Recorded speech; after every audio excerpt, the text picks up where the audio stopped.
This is a topic that Bernie was very passionate about, the drugs that are pouring in across our border and how senseless it is and that it couldn't easily be stopped if we just close the border.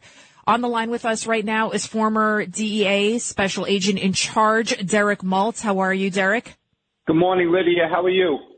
Good, sir. I mean, we keep talking about this, the fentanyl, the niatazines, all these drugs that are pouring in, killing our kids with just one hit.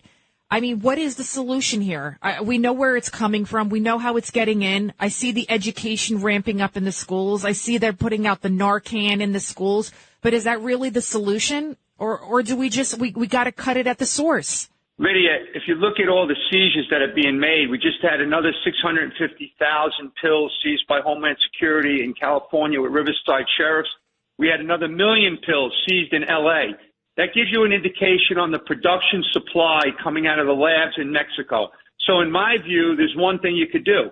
You declare the cartels terrorists, which I've been calling for over 4 years now, and you destroy the production labs in Mexico so they can't send the poison to our kids to kill our kids. Now, yes, we want Mexico on board. Yes, we want the cooperation of the government of Mexico. But right now, they're ignoring the labs. They're not going out and doing the work that they've done in the past with DEA. They're not doing it. So what are we going to sit back and just let millions and millions of these fake pills and the poison and cocaine and meth and heroin come into the country and watch the kids die? Unacceptable. You're 100% right. And remember, John, when Donald Trump recently was on with you interviewed him, and he said he wants to charge drug dealers and drug traffickers with a capital offense. He said, let's put them to death because they're killing at least 500 people. And I remember he also said, let's bomb the labs. Remember that, Derek Maltz? And everybody was like, oh my 100%. God. Oh my God, no, what is he saying? How could he say something like that? But you know what? He's right, because they're killing our kids. It's the poisoning of America. We were doing a lot of messaging, and along with Congressman Chip Roy from Texas and others, Jason Jones from former DPS official, and we were pushing this out. And President Trump was listening, and he was using good old common sense. They're killing our kids. It's a poison coming from Chinese labs.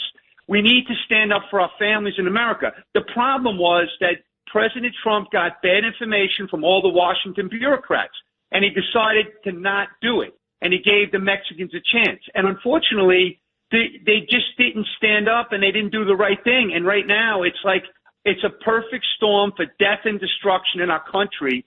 And not to mention, I mean, we could go on all day about the crime wave in America. Forget about it. What percentage would you say crime is attached to drugs?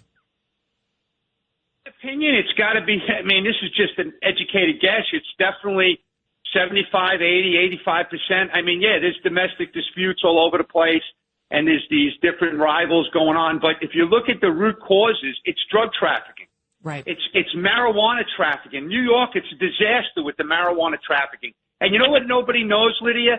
That a lot of the marijuana that they're getting in New York is made in these Chinese national grow operations in the West. They have houses that they buy with cash.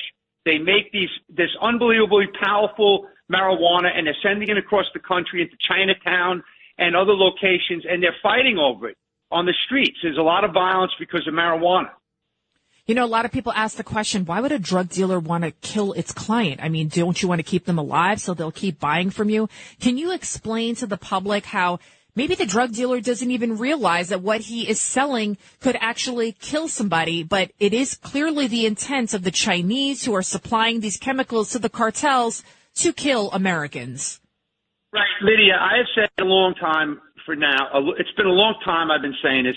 Number one, the Chinese unrestricted warfare, yes, they want to destabilize and destroy America, and they want to do it with drugs. And powerful synthetic drugs from labs is the way to go. And it's working beautifully for them. Like Mike McCall recently said, the greatest foreign policy for China is selling fentanyl to America. Okay, the cartels, they don't have that direct intent to kill their customers, but they don't care about the customers. They're trying to drive addiction and drive profits. It's a multi-billion-dollar enterprise, and they just care about making as much money as they can. So instead of having a person using cocaine once a week, if you sprinkle some fentanyl into cocaine, you have a customer for every day of the week because the high is so It's so addictive that the high is just so intense. They want to get high every day of the week. Unfortunately, fentanyl made in the labs in Mexico it's illicit. It's not like an IV drip, which can help you with pain, okay? But it's very addictive. It's very cheap. So the customers are spending a lot of money because they're buying more and more. And the pills is a game changer, in my opinion, because America is addicted to, pharmaceutical pills. And so kids out there that are buying these pills, they're not buying these pills to die. They're buying these pills to, lessen the anxiety, to feel better in school, to stay focused in their classroom with Adderall. They think they're buying Adderall, but it's poisonous fentanyl. So the pills are what's changing, in my opinion, and then the access on the Internet, because the kids are obsessed with the phones, so they're buying stuff on Snapchat, Instagram, Facebook, and all the social media apps, and it's easy access. The drug dealer is no longer, down in the alleyway. It's in your bedrooms, in your house. It's that simple. Here's a crazy statistic for everybody out there. From just May to September of this year, the Department of Justice has seized 10 million fake fentanyl-laced pills.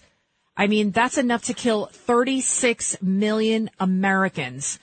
It's like they keep seizing. So it's not like the DOJ, the FBI, and everybody is not doing their job. It seems like you guys, they're working in overdrive. And you could tell the kids all you want, like, don't take this, don't take that. But when it looks like candy, they could take it by accident. I'm trying to think what could be done outside of the box, because you keep hearing about these parents of their kids saying, he didn't even have a drug problem. He just took one single pill. What could parents do? I'm trying to think of how we can stop this, and for our president to take this seriously and stop lying to the American people and telling us that the border is secure. Right. So the parents out there in America, nonprofit groups, are already doing a lot. They have billboards they're putting up. They're actually doing education in schools. They're running, commercials, PSAs, but the government has to do that. You have to have primetime, TV commercials every night. You have to have them on social media. You have to have reels being pushed out. That's where the kids are, monitoring all these reels, these 50-second videos.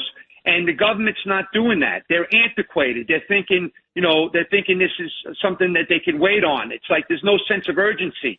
The kids are not getting the messages. They're not listening to WABC radio or cable news or media at night. They're not doing that. They're watching stuff on social media.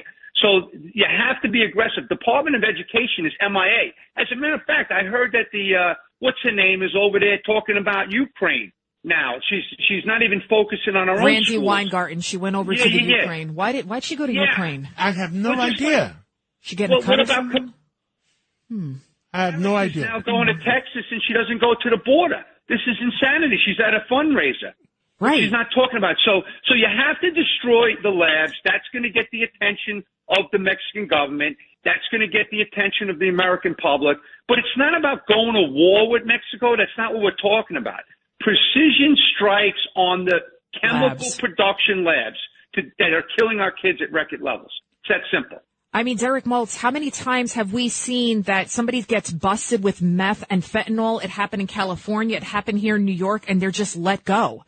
I mean, these guys should be locked up, federal prison, 25 years minimum, and maybe that'll send some sort of message to them that if you even have a single pill, you're going to prison, and that's it. Well, Lydia, you're saying something that's really on the money, and it's not just related to the drug supply. It's also on crime. There's no deterrent anymore. The bad guys are getting away with it all, so they just go ahead and carry out their activities. I mean, Bridget Brennan is one of the best prosecutors in America in New York's Special Narcotics, and she had to release the two guys with 165 pounds of meth several months ago because of the antiquated drug laws in New York State. It is. It's completely antiquated. And you got Biden. He's bragging about how, hey, anybody who's in jail for a marijuana offense, this and that, you can go free. I think drugs are a big deal. I think they're a really big deal. I think if you they're killing Americans. Yeah. I don't understand why the president and why the Homeland Security people just don't say you're killing 140,000 Americans in the last 12 months. At the bare minimum. I mean, that's what we know of. And then you keep hearing about even famous people that they're like, oh, this one overdosed. Derek Maltz, again, we're talking to former DEA agent Derek Maltz. Do you think it's even accurate to say that people are overdosing? Because I don't think they are. I think they're being poisoned to death. Right. They're being poisoned. We've been saying that for a while, and a lot of the national media and the news outlets are changing. Actually, I was listening to the former drug czar, Bill Bennett, on this week, and he was talking about the same thing. And he's been around a long time. He was also the Department of Education head. And he was saying, like, there's no education, and obviously the way we're calling this overdoses is wrong. It's poisoning. And by the way, here's what's interesting to me. You notice how Bill Barr, former Attorney General, comes out of office. He's writing a book. He's running around the country. What did he say recently? That the Mexican cartels need to be treated like ISIS. They're operating like ISIS. They can't be, you can't go after them with the criminal prosecution at the forefront. You have to go after them like they're terrorists because they're destroying Americans. Now, he's a smart guy, and he sat there in Washington with President Trump. So, like, they have to change the way they're thinking about this. This is not about overdosing. It's not the opioid addiction issue that we had forever. And don't get me wrong, we still have many people addicted to opioids, and they're out there in the streets. One last thing I wanted to tell you. I don't know if you saw this thing we did on Fox like last Saturday night on the xylazine, because I wasn't too up to speed on that. So xylazine is this horse tranquilizer, a legitimate pharmaceutical drug, the flesh-eating drug that they're putting in the fentanyl. Into zombies. And there's zombies on the streets of Philadelphia and Michigan. And oh, my God. Open sores. They have to get their body parts amputated. That's what it's doing. It's like, forget meth. Yeah. Remember meth? We'd see people with meth teeth and, like, the sores. Like, this is like that times 10. It's disgusting. So the Chinese, the Mexicans are killing Americans.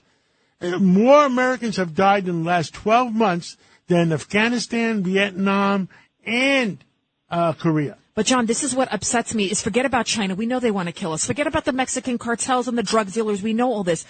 The President of the United States, Kamala Harris, I don't understand. Why don't they declare this a national crisis? They want to talk about transgender issues. They want to declare National Indigenous Peoples Day. All these other I'm not saying stupid, but, like, these are on the back burner of issues when we've got people being poisoned to death on a daily basis, specifically our kids. Right. Well, the one thing for sure is he doesn't want to talk about China because you know the link in his family situation right now. I mean, you know, you don't have to be even high school educated to understand that concept. He does not want to talk about China. They have all the records of the business deals, and they can expose them. That's called blackmail. And then, of course, the cartels, when you're letting in, we have record levels, like over 2 million already apprehensions, and we have one more month left of reporting. But you know what, Lydia, that's really sad for everyone in America because they have no idea what's coming, is all those million gotaways that are here in America. What are they going to be doing in America? What's their plans? What terrorist act are they going to be plotting that we don't know about? And who are they? I don't even know what to say. I mean, maybe President Biden, maybe he should open the front door of the White House since he doesn't seem to care about our front doors. He doesn't seem to care about our borders. He should get rid of all of his security, open the doors wide open, and allow everybody to come in, right? Because everybody loves everybody, right? Just let everybody in. What do you think, John? That's a solution? Because that's what he wants to do. No, it's not the solution, and we have to find a solution because it's wrong. That's why we need a balance of power in Washington. His own son was addicted to drugs. He should know how devastating it is to families. We have to stop the throngs of people just coming over the borders. It just doesn't make any sense. And the drugs and the sex traffickers and you name it. Well, thank you so much, Derek Maltz, for all of your insight as always and your passion. I love it. And we look forward to talking to you again very soon. Thank you. Have a great day. Thank you. So we still got a great show for everybody. We're keeping everybody awake, right, John? So this is Lidia Curanaj in with John Catsimatidis for Bernie and Sid, and we got a great show still coming up for everybody. We're going to be talking to Steve Moore, and who else are we talking to? We're going to be, oh, wow, Cindy Adams. Is this real? Cindy Adams? The Cindy Adams. She's going to be mad about something. What happened? She's mad as hell, and she can't take it anymore. Oh, and Alphonse D'Amato, another guy. We should get Cindy Adams and Alphonse D'Amato in a room together. Could you imagine? And Curtis Sliwa. Now that'll be Rudy. radio. Oh, that would be some good radio. Keep it right here. I'm Lidia Curanaj in for Sid Rosenberg. We'll be right back.